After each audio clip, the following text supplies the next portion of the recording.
Hello, my fellow future educators. So today I want to talk to you about one of my favorite childhood books that not a lot of people have heard of.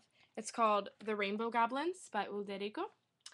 And it is the story of seven goblins, each named for their color, and they go around hunting down rainbows all over the land, and they eat the colors of the rainbow.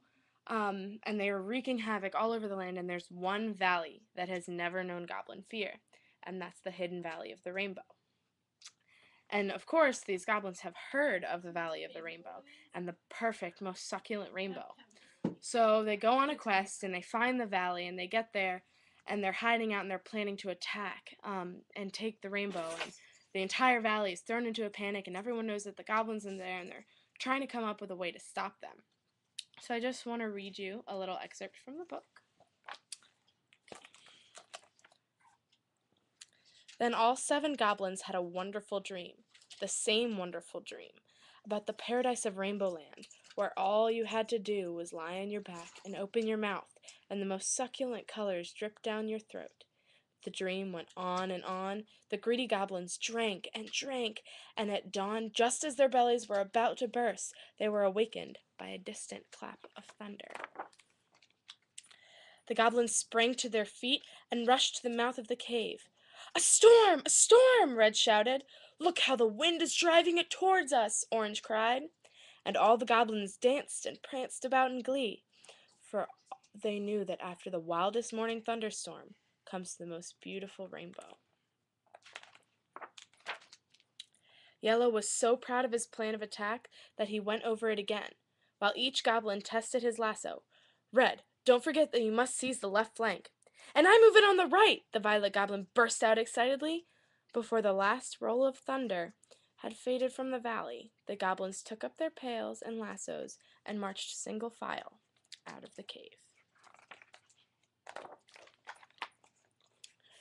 The sight that greeted them when they reached the meadow took their breath away.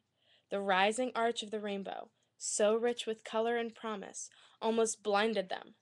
Trembling with excitement, Yellow finally managed to give the signal to attack.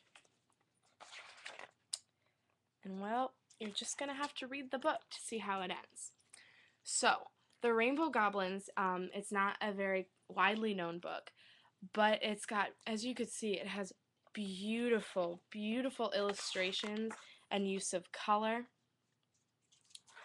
Um, and there are so many different options that you have in formulating lessons from this book. You could do a science lesson on how a rainbow is formed and the science of a rainbow, or thunderstorms, or there's a lot of nature and like flowers involved, and you could play into that. In a literature lesson, you could go into folklore, goblins, fantastical creatures, kind of like the fantasy that we've been talking about. And you could even go so far as to have an art lesson because of the beautiful, beautiful illustrations in this book. It's multicultural because the author is from a different area. I believe it says that he is from um,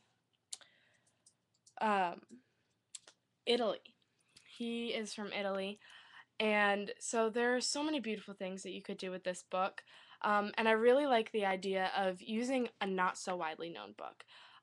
There are definitely benefits to using a book that the students are familiar with, but at the same time, it's branching out their scope of what literature is out there. It's not just the books that and the stories that they've read over and over again and that they know so well. So I would definitely encourage you guys to look into the Rainbow Goblins and other books like it. And I hope you read it and enjoy how the story ends.